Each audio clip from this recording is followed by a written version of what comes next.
L'apnée n'est pas un sport à risque, à condition de respecter quelques règles essentielles de sécurité. Tout d'abord, et quelles qu'en soient les raisons, la règle principale de l'apnéiste est la suivante: ne jamais plonger seul.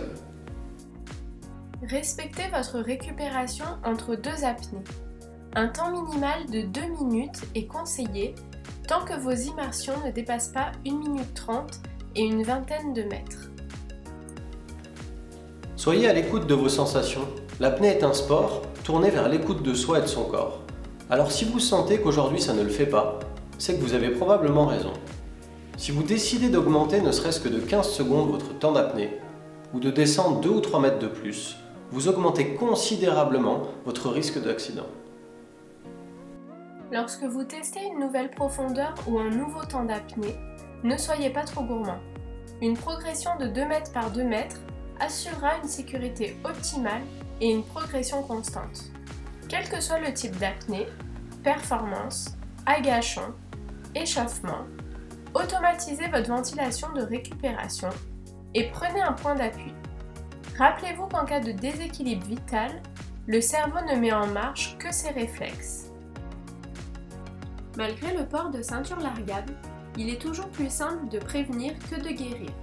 C'est pourquoi il existe 2 manières simples de vérifier son lestage.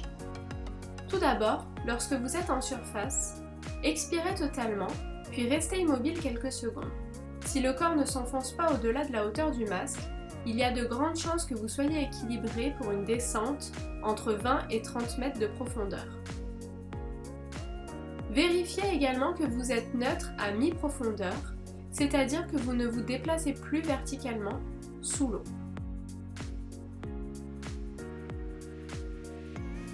Avoir un binôme reste la première règle de sécurité en apnée, mais encore faut-il que celui-ci sache se comporter correctement et agir en cas de besoin. Avant tout, il est important d'avoir le matériel adéquat.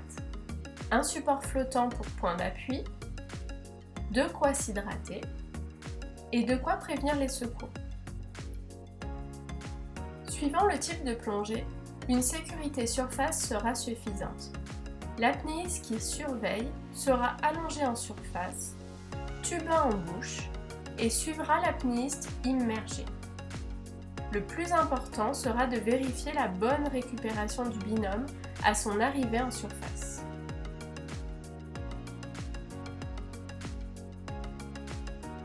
Si l'on décide de faire une plongée plus engagée, il sera nécessaire d'effectuer une sécurité dite à mi-profondeur.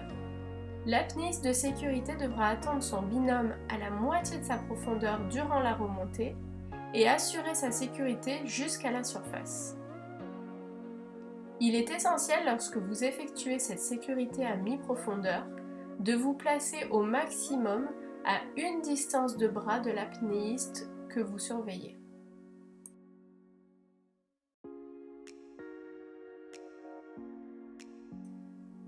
Nous allons maintenant observer comment intervenir en cas de problème.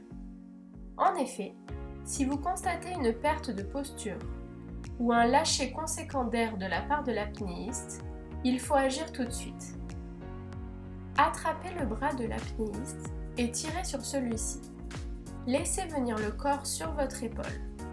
Quel que soit le poids de la personne, celle-ci sera aisée à remonter, d'autant qu'elle sera neutre, voire en flottabilité positive lorsque vous effectuerez la prise. Placez immédiatement une main sur la bouche pour bloquer les voies aériennes et une main sur la nuque pour diriger la personne. Une personne inconsciente sera très facile à déplacer et le point de déplacement dans l'eau reste la nuque. Remontez ensuite la personne sans excès d'effort. N'oubliez pas que vous êtes également en apnée.